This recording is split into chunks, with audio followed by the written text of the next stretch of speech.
কেমন আছো বন্ধুরা? আশা করি সবাই ভালো আছো, আমিও ভালো আছি। আজকে আমি একটু রান্না করব, এই যে মটন ফ্যাট রান্না করব। তো চলো রান্নায় ফিরে যাই, দেখতে থাকো কেমন করে রান্না করি। কেমন? চলো রান্নায় ফিরে যাই।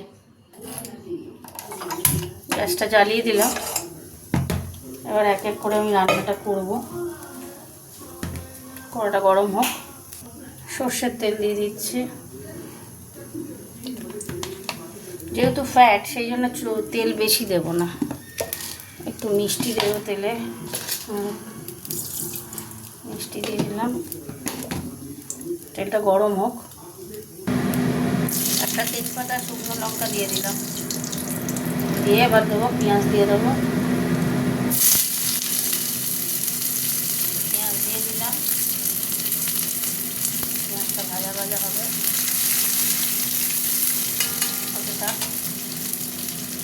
খুব ভালো করে পেঁয়াজটা ভাজা হয়ে গেছে। এই এটা টমেটো পেস্ট করেছিলাম, টমেটো পেস্টটা দিয়ে দিলাম।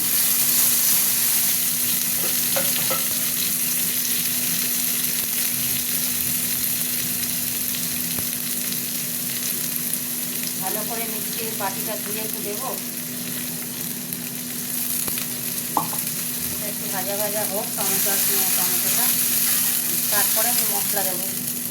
হতে থাক। টমেটো ফ্যাটগুলো দিয়ে দেবো, দিয়ে দিলাম, দিয়ে মশলাও দেবো, দিয়ে একসঙ্গে করবো। এই যে মশলা দিয়ে দিচ্ছি, টমেটো হয়ে গেছে দেখেছো। আমি মাঝে মাঝেই না এরকম মটন ফ্যাট কারি করি, আমার ভালো লাগে, আমি ভীষণ ভালোবাসি। বুঝেছ? অল্প করে নুন দিলাম, কেননা আমি যে মশলা করে রাখি ফ্রিজে তাতে না নুন দেওয়া থাকে, নুন আর তেল দিয়ে মাখিয়ে রেখে দিই তো মশলাটা, সেই জন্য রান্নাতে আমি বেশি মশলা দিই না। এবার মশলা কষা হবে, হতে থাক। কষা হচ্ছে, তেল ছেড়ে দেবে, সুন্দর কালার এসছে, লাল লাল ঝাল ঝাল ফ্যাট কারি।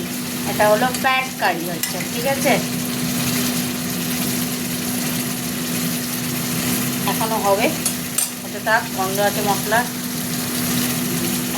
মানে হালকা হালকা গন্ধ বেরোচ্ছে। কে কে ফ্যাট কারি, কে ফ্যাট মানে মটন ফ্যাট ভালোবাসো আমাকে কমেন্ট করে জানাবে, কেমন? মনে থাকবে তো? কমেন্ট করে জানিও কিন্তু। দেখো বন্ধুরা কি সুন্দর কালার এসছে, হয়ে এসছে। মশলায় যে লেগে যাচ্ছে তলায়, মশলার গন্ধ আর বেরোচ্ছে না। 4টে লঙ্কা দিয়ে দিলাম, এবার জল দেবো।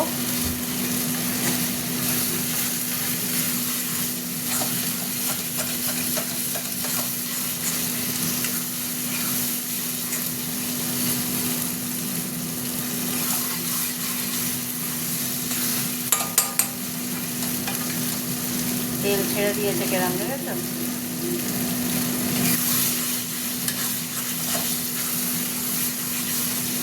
যত করবে তত খেতে টেস্ট হবে।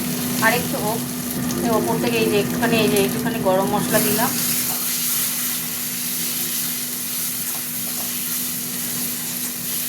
জল দিয়ে দিই, মাখা মাখা হবে তো, একটু জল দিলাম।